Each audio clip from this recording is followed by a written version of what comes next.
குழந்தைகளே, உங்கள் அனைவருக்கும் இனிய காலை வணக்கம். இன்றைக்கி நம்ம இயல் 2ல் அழியா செல்வம் கவிதை பேழை அப்படின்ற தலைப்பின் கீழ் அழியா செல்வம் அப்படின்றத பார்க்க போகிறோம். சரியா? இப்போ நமக்கு நிறைய செல்வங்கள் இருக்கின்றது. அந்த செல்வங்கள் எல்லாமே ஒரு காலத்தில் அழிந்துவிடும். அப்போ அழியா செல்வம் எது அப்படின்னு சொல்லி பார்க்க போகிறோம். பாருங்கள். பெற்றோர்கள் தங்கள் குழந்தைகளுக்கு பல்வகையான செல்வங்களை சேர்த்து வைக்கின்றனர். பல்வகையான செல்வங்கள்னால் என்ன? நகைகள், நிலங்கள், நிறைய பாத்திரங்கள், இது மாதிரி நிறைய செல்வங்களை சேர்த்து வைக்கின்றார்கள்.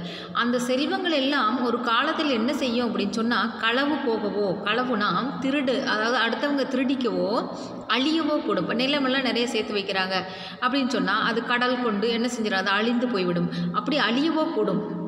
ஆகையால் பெற்றோர் தம் குழந்தைகளுக்கு சேர்த்து வைக்க வேண்டிய செல்வங்களுள் சிறந்ததும் அழியாததும் ஆகிய செல்வத்தை பற்றி அறிவோம். அப்போ பெற்றோர்கள் தங்கள் குழந்தைகளுக்கு எதை சேர்த்து வைக்க வேண்டும், எந்த செல்வத்தை சேர்த்து வைக்க வேண்டும் என்றதை இந்த பாடல் மூலமாக நம்ம அறிந்து கொள்ளலாம். சரியா? பாருங்கள். வைப்புலி கோட்படா வாய்த்தீயிற் கேடில்லை, மிக்க சிறப்பின் அரசர் செறின் வல்வார், எச்சம் எவன் ஒருவன் மக்கட் செய்வன விச்சை மற்று அல்ல பிற. இது ஒரு மனப்பாட பாட்டு. இதை எழுதினவர் யாருன்னு பார்த்தீங்கன்னா சமண முனிவர். பாருங்கள். சமண முனிவர் நாலடியார். இந்த நூலோட பேர் நாலடியார். இதை எழுதினவர் சமண முனிவர்கள் பலரால் எழுதப்பட்ட நூல். இந்நூல் 14 கீழ்கணக்கு நூல்களுள் ஒன்றாகும். சரியா? இது 400 வெண்பாக்களால் ஆனது. அப்போ நாலடியார் அப்படின்னா 400 வெண்பாக்களால் ஆனது. இதனால் இதுக்கு என்ன பேர் அப்படின்னு சொன்னால் நாலடி 400 வேளாண் வேதம் என்றும் அழைப்பர். திருக்குறள் போன்றே திருக்குறளில் சொல்கிறோம்ல 3 பிரிவு சொல்லுவோம். அறம், பொருள், இன்பம். அறத்துப்பால், பொருட்பால், இன்பத்துப்பால். அதை போன்றே நாலடியாரிலையும் அறம், பொருள் என்னும் முப்பால்களை கொண்டது. சரியா? அப்போ நாலடியார் எதை போன்றது? திருக்குறளை போன்றது. ஏன் திருக்குறளை போன்றதுன்னு சொல்கிறோம்? திருக்குறள்லேயும் அறம், பொருள், இன்பம் அப்படின்னு 3 பிரிவுகள், 3 பால்கள் உண்டு. அதே மாதிரி நாலடியார்லேயும் அறம், பொருள், இன்பம் என்று முப்பால்களை கொண்டது. இந்நூல் திருக்குறளுக்கு இணையாக வைத்து போற்றப்படுவதை 4ம் 2ம் சொல்லுக்குருதி என்று கூறுவர்.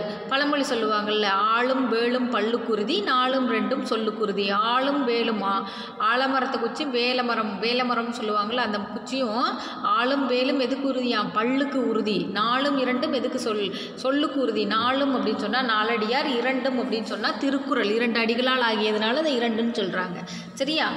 அப்போ 4ம் 2ம் சொல்லுக்கு உறுதி அப்படின்ற அந்த தொடர் மூலமாக நாம் நாலடியாரோட சிறப்பையும் திருக்குறளின் சிறப்பையும் அறிந்து கொள்ள முடியும். சரியா? இப்போ இந்த பாட்டோட பொருள் பார்க்கலாம். பாருங்கள். வைப்புலி கோட்படா வாய்த்தீயிற் கேடில்லை. வைப்புலி அப்படின்னு சொன்னால் என்ன அப்படின்னு சொன்னால் வைப்பு புலி. சரியா? வைப்புனா என்னன்னு சொல்லுவோம்?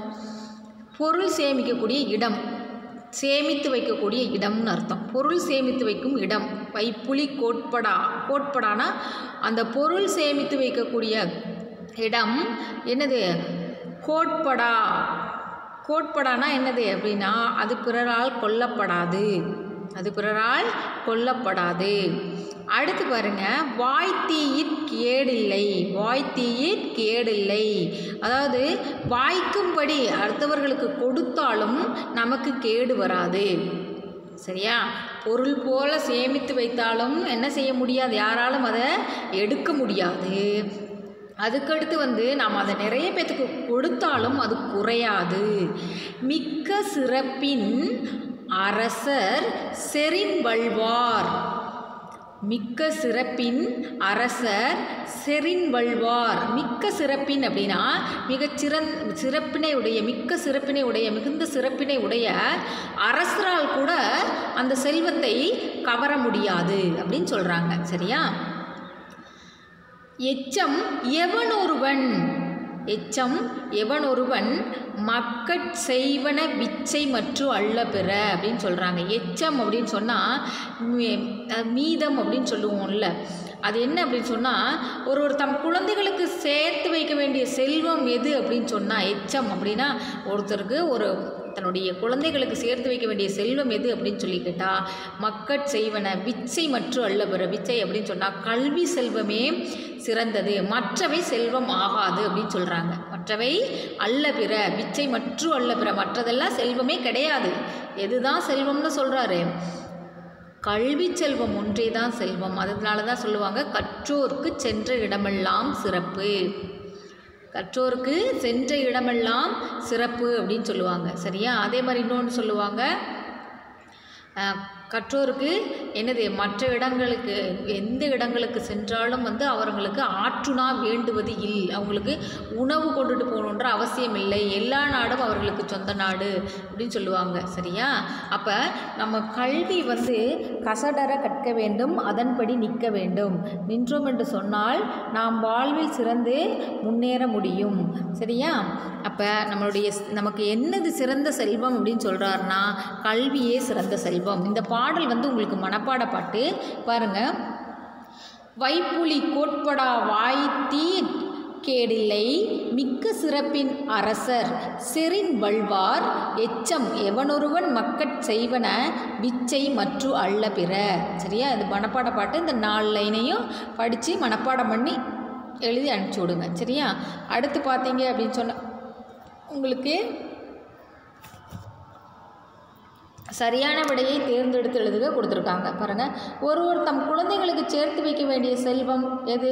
வீடு சேர்த்து வைக்கணுமா, கல்வி சேர்த்து வைக்கணுமா, பொருள் சேர்த்து வைக்கணுமா? எது சேர்த்து வைக்கணும்? எது சேர்த்து வைக்கணும்? கல்வி. சரியா? எதை சேர்த்து வைக்க வேண்டும்? கல்வியை சேர்த்து வைக்க வேண்டும். கல்வியை போல் டேஸ் இல்லாத செல்வம் இல்லை, கேடில்லாத செல்வம் இல்லை. கல்வியை போல கேடுனா குற்றமில்லாத செல்வம் அது. சரியா? கேடில்லாத செல்வம் இல்லை. சரியா? கேடு என்றால் குற்றமில்லாத செல்வம் அது. சரியா? இப்போ இதையெல்லாம் நீங்கள் படித்து பார்க்குறீங்க. இந்த சரியான விடையை தேர்ந்தெடுத்ததுக்கு இங்கே பாருங்கள், இந்த பாடல் இங்கே இருக்குது, இந்த பாடலுக்குரிய பொருளும் இங்கே இருக்குது, சொல்லும் பொருளும் இருக்குது. இப்போ நீங்கள் இந்த சரியான விடையை தேர்ந்தெடுத்ததுக்கு நீங்களே என்ன செய்யலாம்? கண்டுபிடிக்கலாம். இதெல்லாம் பிரித்தெழுதுக, சேர்த்தெழுதுக, அதுதான். சரியா? ஈஸியாக நீங்கள் கண்டுபிடிச்சிருங்க. சரியா? கண்டுபிடிச்சி வச்சுக்கோங்க. சரியா? அடுத்து, கல்வி செல்வத்தின் இயல்புகளாக நாலடியார் கூறும் செய்திகளை எழுதுக. கல்வி செல்வத்தின் இயல்புகளாக நாலடியார் கூறும் செய்திகள் என்னென்ன? இந்த பாடலின் பொருள் தான் அதனோட விடை. சரியா? இதை இந்த 4 லைனையும் படித்து எழுதுங்க. அப்போ இன்றைக்கி வீட்டு பாடம் என்ன அப்படின்னு சொன்னால், இந்த பாட்டை மனப்பாட பாட்டு இது. அதனால் இந்த மனப்பாட பாட்டில் இருக்கக்கூடிய இந்த 4 வரிகளையும் படித்து எழுத வேண்டும். அதுக்கடுத்து இந்த பாடலின் பொருள் வினாவிற்குரிய விடையாக வருகிறது. அதாவது கல்வி செல்வத்தின் இயல்புகளாக நாலடியார் கூறுவற்றை தொகுத்தெழுதுக அப்படின்ற சிறுவினாவிற்கு இதுதான் விடை. இதையும் படித்துவிட்டு பார்க்காமல் எழுதி உங்களுடைய வகுப்பாசிரியருக்கு அனுப்புங்க. சரியா? நன்றி, வணக்கம்.